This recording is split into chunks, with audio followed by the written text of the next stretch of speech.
ஒரு குழந்தை முதல் அம்மான்னு சொல்றப்போ அந்த அம்மாவுக்கு ஒரு சிலிர்ப்பு ஒன்று வரும் பாருங்க.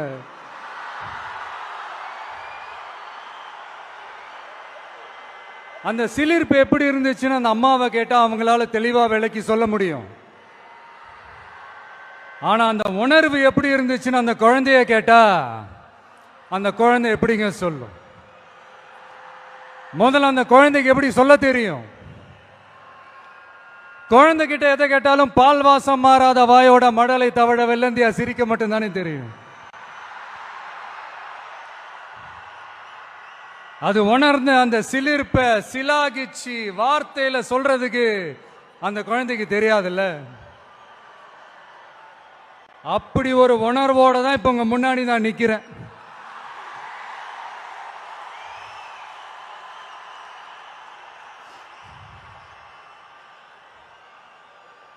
ஆனா அதே நேரத்தில் அம்மா கிட்ட கூட தன்னோட உணர்வை சொல்ல தெரியாம சிரிக்கிற அந்த குழந்தைக்கு முன்னால ஒரு பாம்பு வந்து படம் எடுக்குதுன்னு வைங்களேன், என்ன நடக்கும்? யார் முன்னாடி அப்படி ஒரு பாம்பு வந்து நின்னாலும் அலர் அடிச்சுட்டு ஓடுவாங்க. பாம்பை கண்டா படைய நடுக்கும்னு ஒரு பழமொழியே இருக்கு. ஆனா அந்த குழந்தை என்ன செய்யும் தெரியுமா? தன்னோட அம்மாவை பார்த்து சிரிச்ச அதே சிரிப்போட கொஞ்சம் கூட அலட்டிக்காம அந்த பாம்பையும் சிரிச்சுக்கிட்டே தன்னோட கையில பிடிச்சி விளையாட ஆரம்பிக்கும்.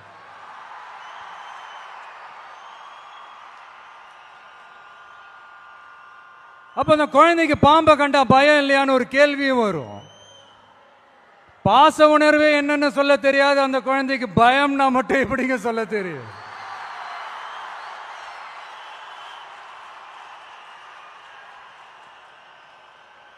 இங்க அந்த பாம்பு தான் அரசியல்.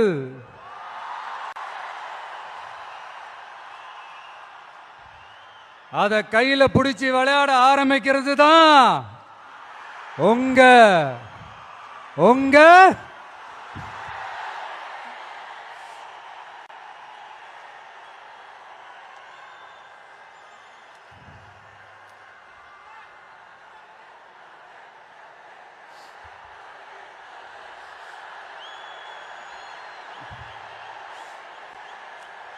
அரசியலுக்கு நாம குழந்தை தான். இது அடுத்தவங்களோட கமெண்ட்.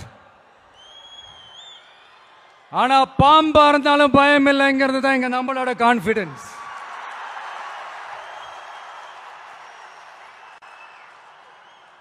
அரசியல் ஒன்றும் சினி ஃபீல்டு இல்லையே, பேட்டில் ஃபீல்ட் ஆச்சு, கொஞ்சம் சீரியஸா தானே இருக்கும். அதனால பாம்பா இருந்தாலும் பாலிடிக்ஸா இருந்தாலும் கையில் எடுக்கணும்னு முடிவு பண்ணதுக்கு அப்புறம் சீரியஸ்னஸோட கொஞ்சம் சிரிப்பையும் சேர்த்து கலந்து செயல்படுறது தான் நம்மளுடைய ஸ்டைலு, நம்மளுடைய ரூட். ஏன்னா அப்படி செயல்பாட்டில் இறங்கினாதான் இந்த ஃபீல்டில் எக்ஸிஸ்ட் ஆக முடியும், ஒரு எனர்ஜியோட இருக்கவும் முடியும், எதிராக நிற்கிறவங்கள டேக்கிள் பண்ணவும் முடியும். இந்த தாறுமாற ஆடுற ஆட்டம்லாம் இது இல்லை, தத்துவத்தோட ஆட வேண்டிய ஆட்டம். அப்படி இப்படிலாம் சும்மா பேருக்கு சொல்லி கூச்சலும் போட முடியாது இல்லையா? கவனமாக தான் களமாடணும். அதனால்